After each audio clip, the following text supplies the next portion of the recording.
And then when I ran away, I had an experience with multiple guys. And what happened? so I got drunk, and years later, I heard that there was a DNA match, and my stepsister was extorting a guy who became a football player whose DNA was found later on because I think he was being HIV tested, and they ran his DNA in a criminal check database, and it was like, who are you to do that? Like, to extort a guy off of something that wasn't a and made it into a and it didn't happen to you, and it wasn't a happen to you. How much did she extort him for? Well, the rumor is it was $10,000 a month, and I was still looking into it. And $10,000 a month? Yeah. What's up, YouTube? I have the best trainer in Atlanta and possibly the world. Hit him up on Instagram at KD with the Muscle. Now back to the content. What's up, YouTube? Atlanta Street Interviews out here with another one. So we got a young lady with us today. How you doing today, miss? I'm great. All right, all right. So are you homeless? I am. Okay. And so how old are you? I'm 38. 38. Oh, I just turned 39 today. Oh, okay, we're the same age. Mm-hmm. You look great. You look great. Thank you. And so, you know, how long have you been homeless?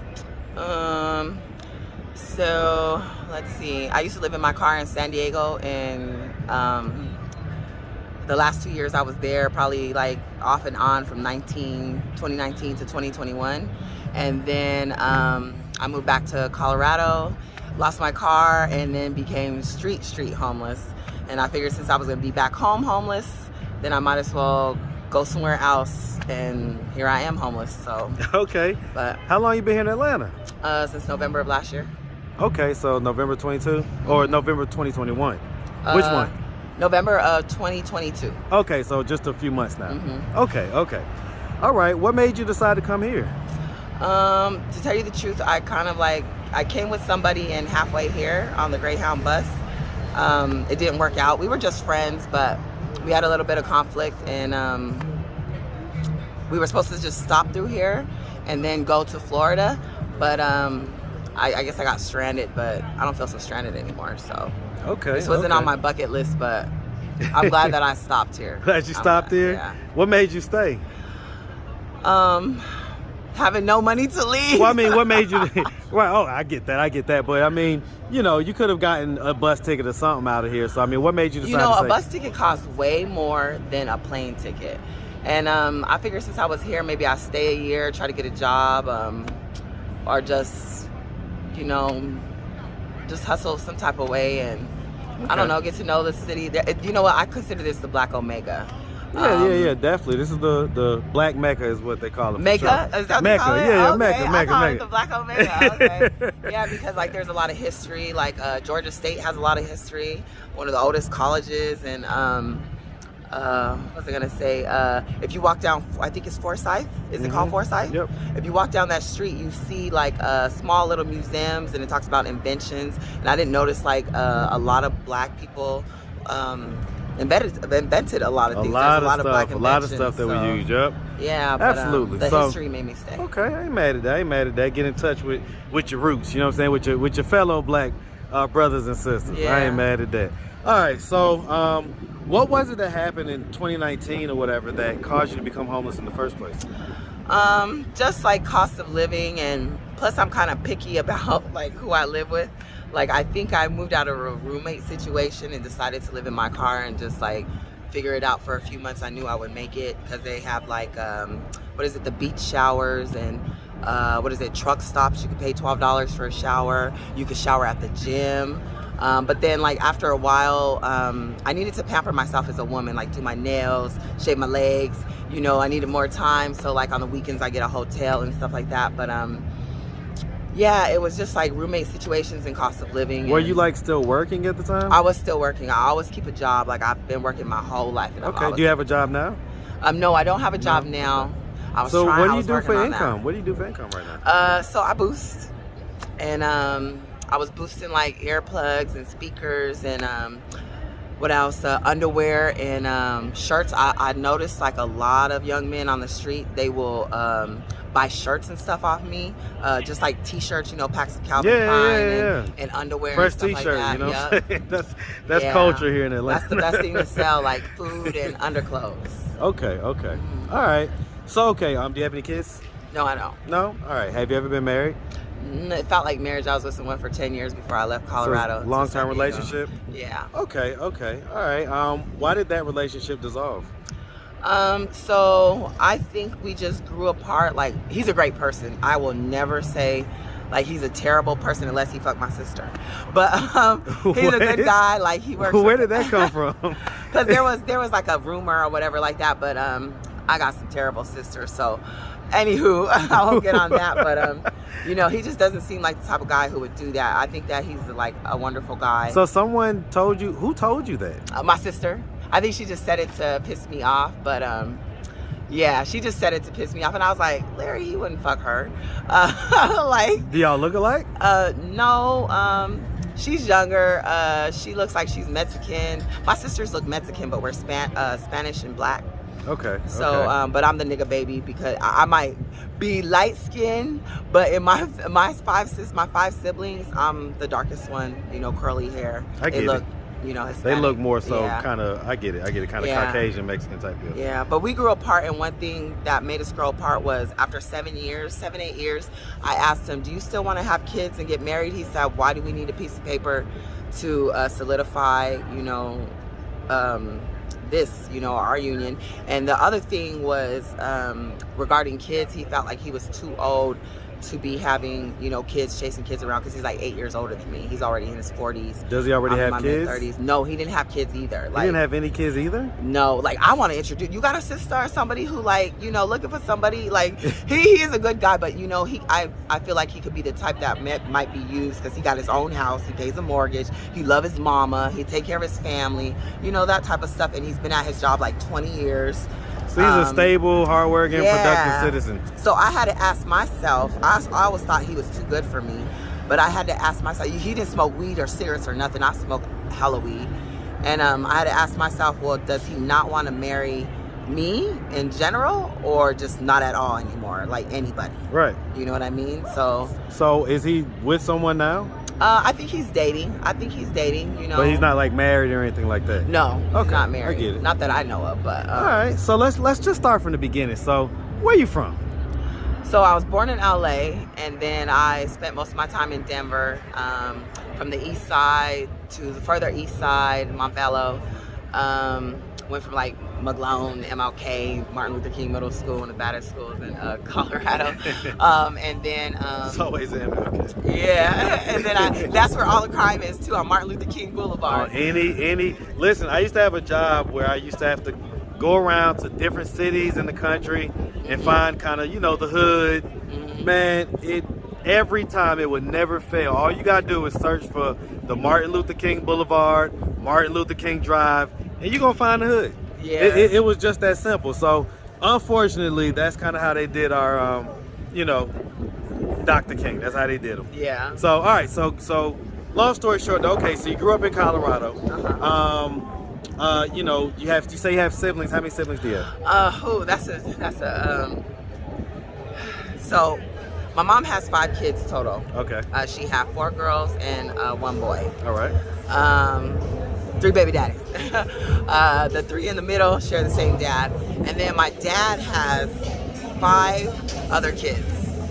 So like there's 10 of us all together. But then we have extended family, because we have my stepmom and my dad never had kids, but they've been together 30 years. Right. And she has grown kids like in their 50s. Right. And then that's 4 extended family. Okay. So but growing up in the house, you had just the 5 that you Oh, no. In the house, they came and went. And my dad even took care of a friend of his kid. Like, I remember high school graduation from Montbello. I think we had 3 graduations from high school in 1 year. Yeah, 1 year. Okay. It was great. Okay. It was great. And so, I mean, your dad was the black, or I mean, your dad was black, or your? My dad is black. He's from San Fernando, Trinidad, from the West Indies. And my mom. Shout out to my Caribbean massive, man. Yeah. definitely. But my mom is Spaniard from Spain. I don't think she knows a lot about her heritage, because for a long time we thought we were Mexican and Blaxican, but I learned because they're a little racist. Well, they are racist on my mom's side, and I learned her last name Mascareñas was a Spaniard from Spain, and you know Spanish people, they funded Christopher Columbus's trip to the Americas, and a lot of those people had slaves. So yeah, my mom is Spaniard. Okay, so mom is Spaniard, dad is black. Okay. And by the way, man, shout out that Colorado, man. Shout out that Big Denver, Colorado. Yes, sir. All right, and so, I mean, growing up, would you say you had like a fairly normal childhood?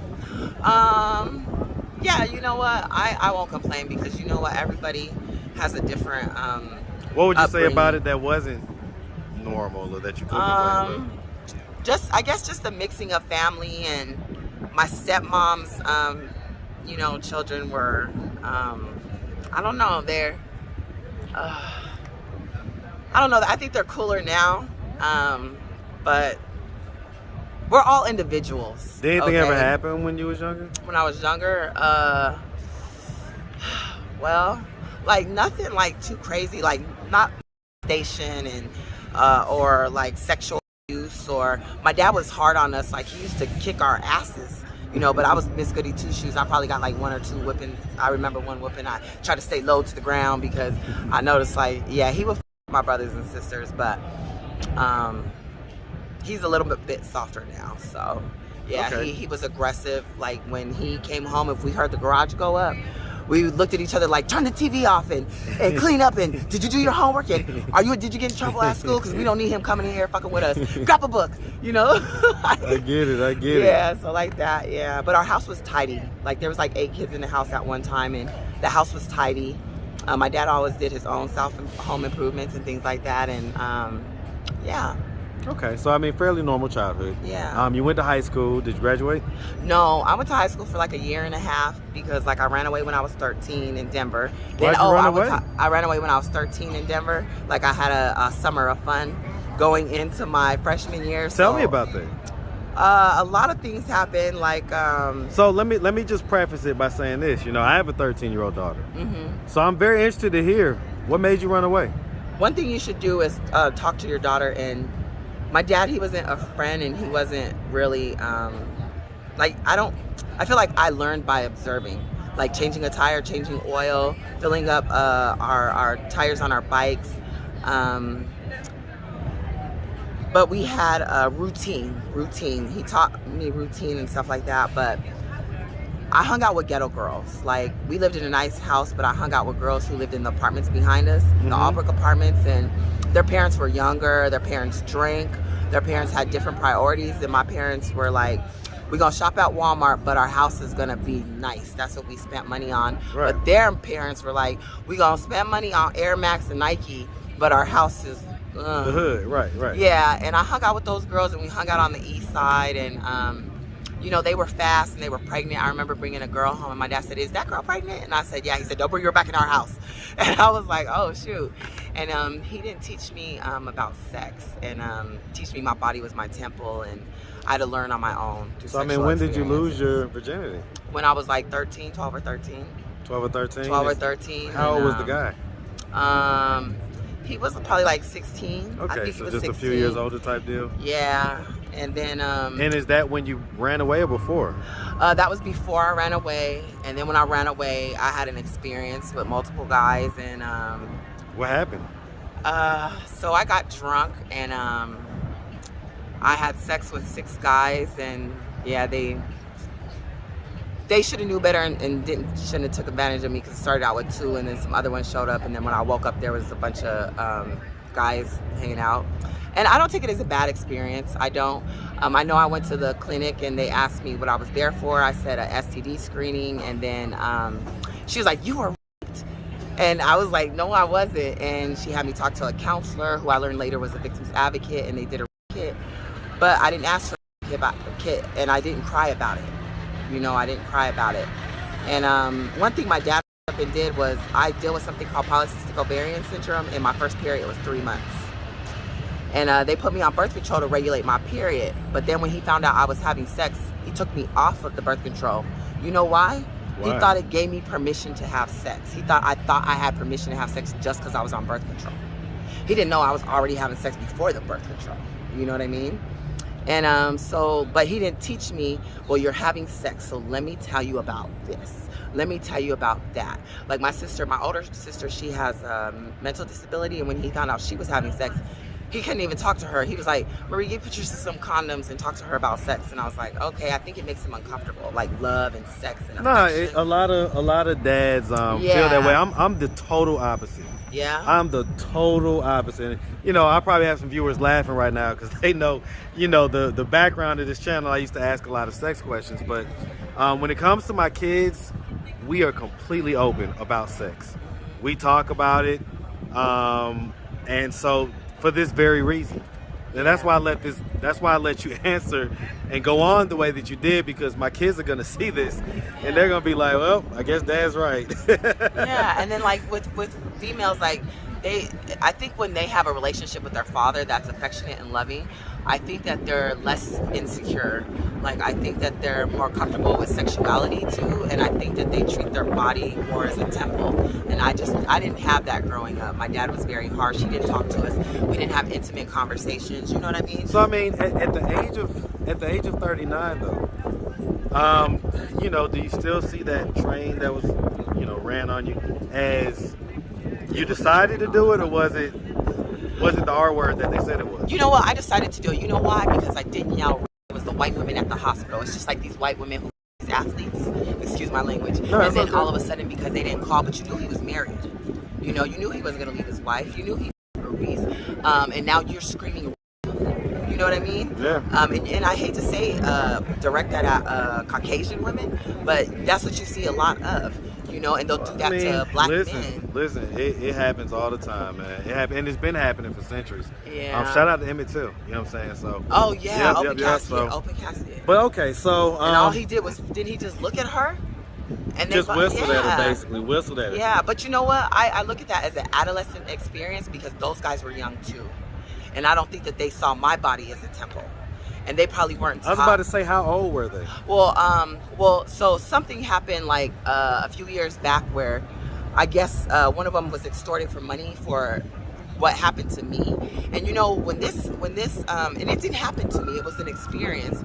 And those white women at the hospital tried to turn it into rape. But guess what? I was a runaway from home. They knew it. They didn't call the police. I guess the victim's advocate did a report and decided to do a report. And then you know what she did? I don't know if she called the police after or called my parents after, but she put me in a cab, and she told me to tell the cab to take me wherever I wanted to go. And I never spoke to anybody but my sister about it, one sister about it. But I didn't cry about it or anything. Like, I'm very open sexually, as far as my body. I'm comfortable with my body, but I didn't cry about it or anything. And then like years later, I heard that there was a DNA match and my stepsister was extorting a guy who became a football player whose DNA was found later on because I think he was being HIV tested, and they ran his DNA in a criminal check database. And it was like, who are you to do that? Like, to extort a guy off of something that wasn't a rape and made it into a rape. And it didn't happen to you. And it wasn't a happen to you. How much did she extort him for? Well, the rumor is it was $10,000 a month, and I was still looking into it. And $10,000 a month? Yeah, and I guess her mom was in on it, but I don't know if my dad was in on it.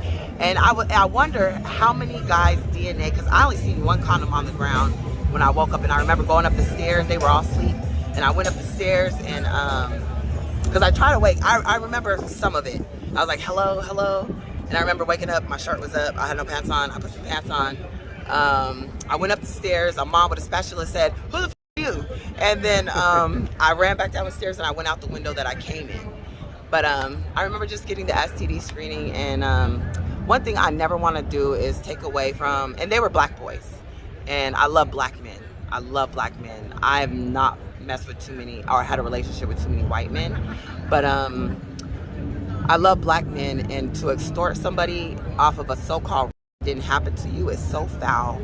I'm gonna ask you, and did you enjoy did I enjoy it? The experience? I don't even remember most of it. Like, for some reason in my head, I want to recall laughing with them for a while, but I feel like we were all under 18. And did anything like that ever happen again? Well, not like that. Right. I mean, But like, so you enjoyed having multiple partners?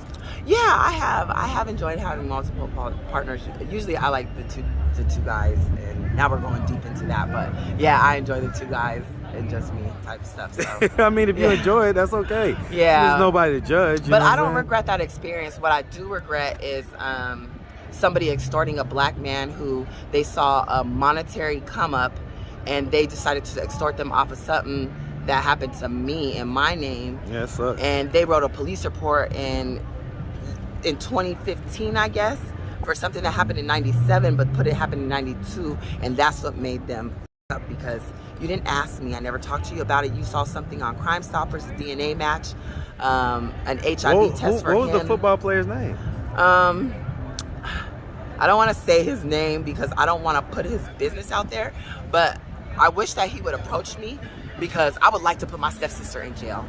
I'm sorry, but I think it's so because you know that sports took a lot of black men out of depression. If you weren't selling drugs and making money, you were an athlete, because you know we excel.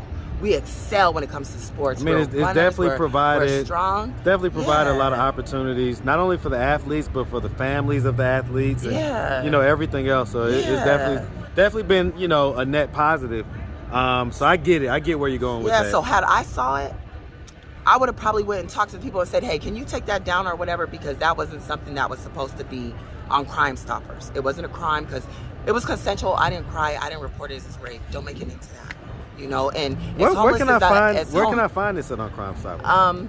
You know what? It would be Denver. It would be Denver, Colorado, and it happened in 97 because that's the Denver Health Report. Okay. And then they said a detective was stupid around regarding it, and I dated a lot of guys that were way older than me. Like in my teens, I didn't even have to lie. Half the time they didn't even ask my age. But you know what? I would never come back on no rape shit. That is some serious shit. How old are we talking about? So so when I was 15, I remember dating a 22-year-old guy.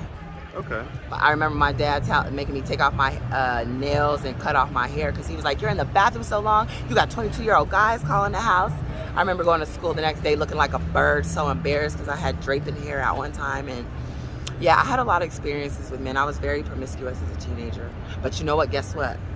HIV AIDS free and herpes free, and I got clean pussy on paper. I ain't mad at that. I ain't mad at that. I go get checks and you know, I'm gonna be honest with you. I wasn't even gonna approach you because, you know, you don't look homeless. I mean, your teeth are perfect. You got your nails done. You got a fresh pair of sneakers. That's what I'm trying to say. Like, where do you get money for this stuff? Like I said, I boost. And you getting that much money from boosting? No, cause like I'll wear the stuff that I boost. You know, like I'll do like TJ Maxx, Marshalls. You know, for my clothes. Yeah. You know, and a lot of people don't wear what they boost. But I'm very slick with it, and the police aren't watching me unless one of my sisters are calling the stores snitching on me. You know, like even when I was let's talk about that. I mean, what's the deal with your sister? Oh, they just your sisters and this relationship that's going on. Oh, they just got problems. I got 3 that have the same mom as me, and they were raised by my mom. They're very emotional. My mom says I'm the most logical. My dad says I'm his most intelligent child, and they don't even understand. They've had more than me, more given to them than me. Make sure that guy didn't walk off with my phone. Oh, they've had more given to them than me. You know, I've always had to work for mine, and then they always thought that I've had a lot because when I come through, I'm in a car and I'm usually like dressed in. I've had life where I was broke, no car, on the bus, but had a job. But then like I was up and I had a car, I had 2 jobs and I was doing good. I went to college, graduated in 2011. And when I graduated, I had like 8 arrests, 2 felonies, a bunch of misdemeanors. And guess what? I could not get a good job. I still had to work at Jack in the Box. Where'd you graduate? What was your major? Criminology and psychology. And from what school?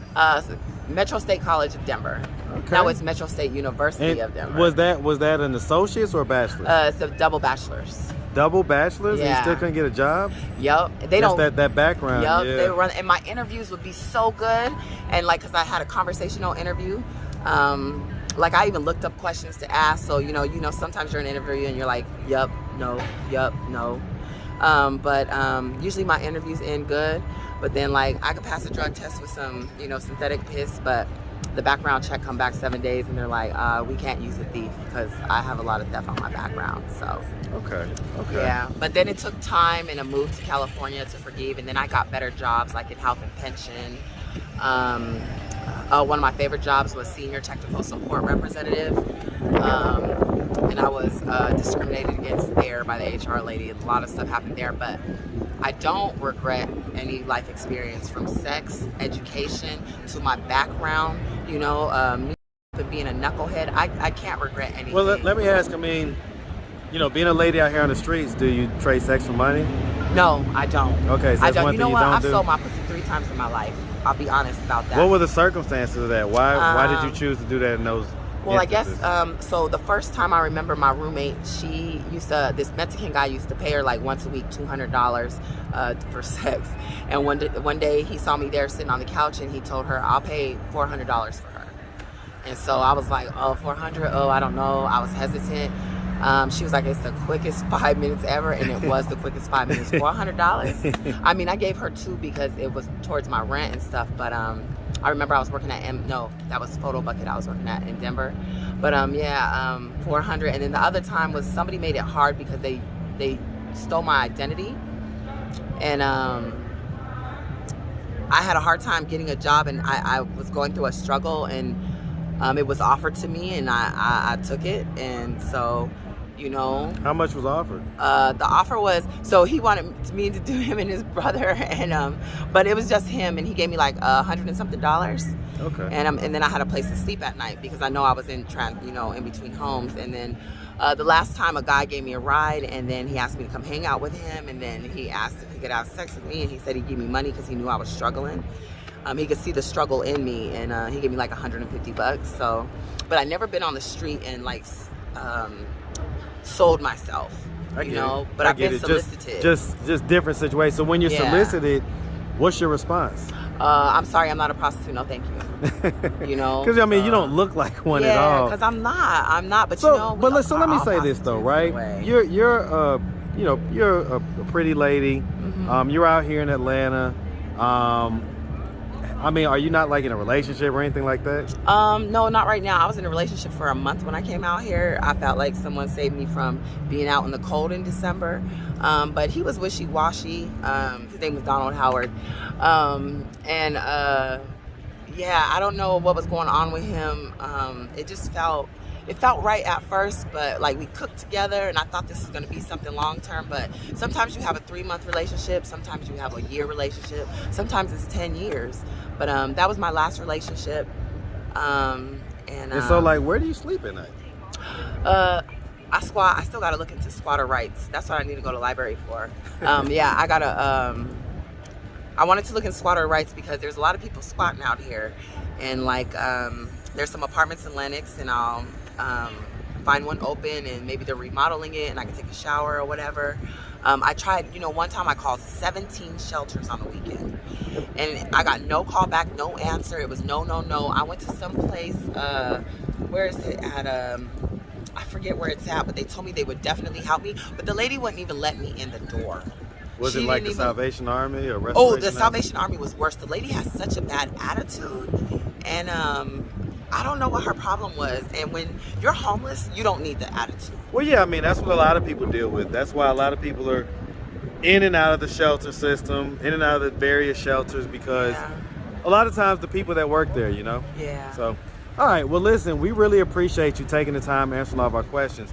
At this point, what are we doing to try to get ourselves out of this position of being homeless? I have to work. Like, one thing I do, and it might be unorthodox, is I still work clothes. I like to accumulate maybe some black pants and some good blouses, and some good shoes, because I want to work in the office, and I will not go back to 7-Eleven or fast food or anything. I already did that.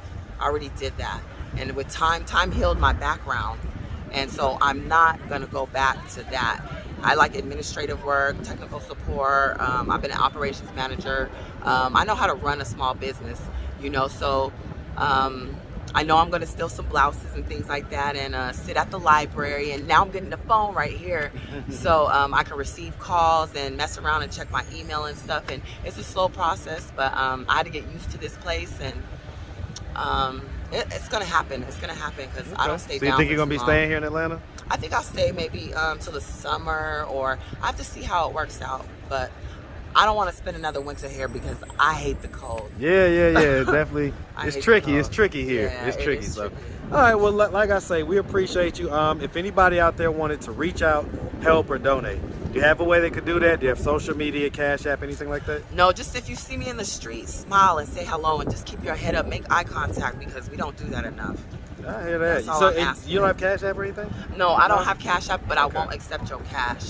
I will not accept your cash unless I'm giving you something in return. But if you see me on the street and I'm selling noodles, underwear, a shirt, or something like that, I'm gonna work with you and I'll sell it to you for Come shop with you. Yeah, like, you know, and I'll Ain't mad take at orders. that. My name is Marie, you know, so my birthday's today, and Man, happy birthday. Thank you. Yeah. But I'll take orders if you see me on the street. Valentine's, and, baby. Yeah, just say All hello. right, well, and listen, I'm like I with you. say, we definitely wish you nothing but the best out here, all right? Thank you. Make sure you have a good one, sweetie. Thank you. All right.